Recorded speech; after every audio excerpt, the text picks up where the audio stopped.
What will happen the year of the sheep for the Philippines? Now that is a very good question. Let us see how the tarot cards will reveal to us the symbols for what will happen to the events to come for the Philippines in the year of the wood sheep.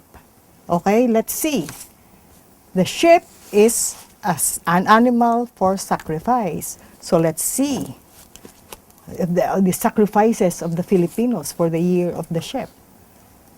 The self. Well, there will be a lot of marriages for this year. Happy marriages, celebrity marriages. Okay, so that is a very happy event.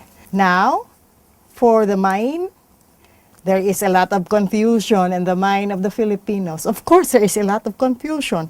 After the Pope, then there is the bloody massacre. So this is very confusing.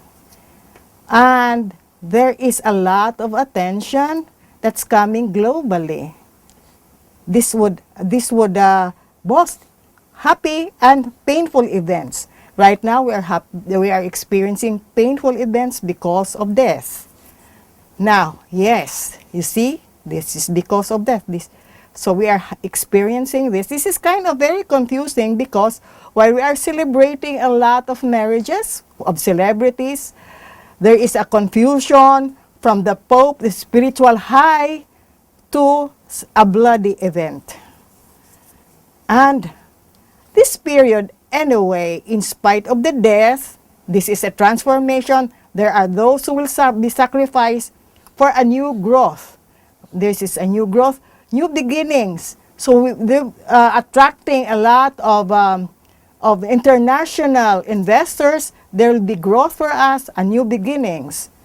And of course, the U.S., this is a sign of the U.S. The Statue of Liberty will be in our aid also, and also enhancing the aspirations of the Filipinos to be working more abroad, especially on the areas of health, and opening more opportunities, job opportunities, especially in other parts of the global parts of Europe and U.S.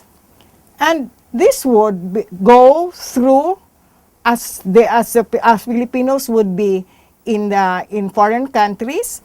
We will be facing also a lot of Filipinos who will be retiring here in the country. So this is again a program of the government which you have to look into. You see, how are we going to manage, especially our senior citizen, those who are working abroad and who are working here, like me.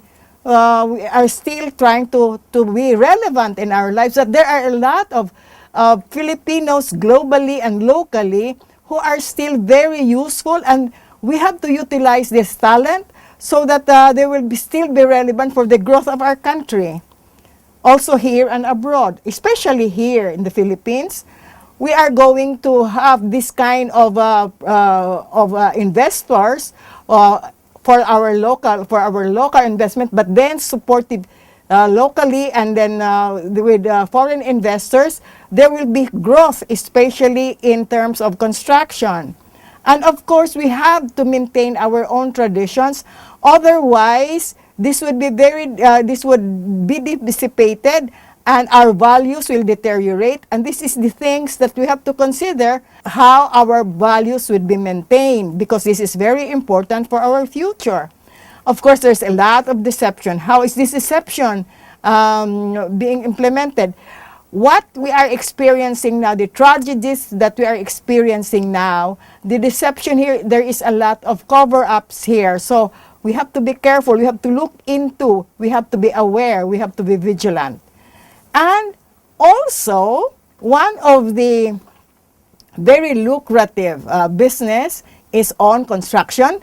The construction business would be very lucrative. This is as shown by the symbols of the last cards. And then, let us now watch for the succeeding episodes of the Madam Rosa 2015 forecast.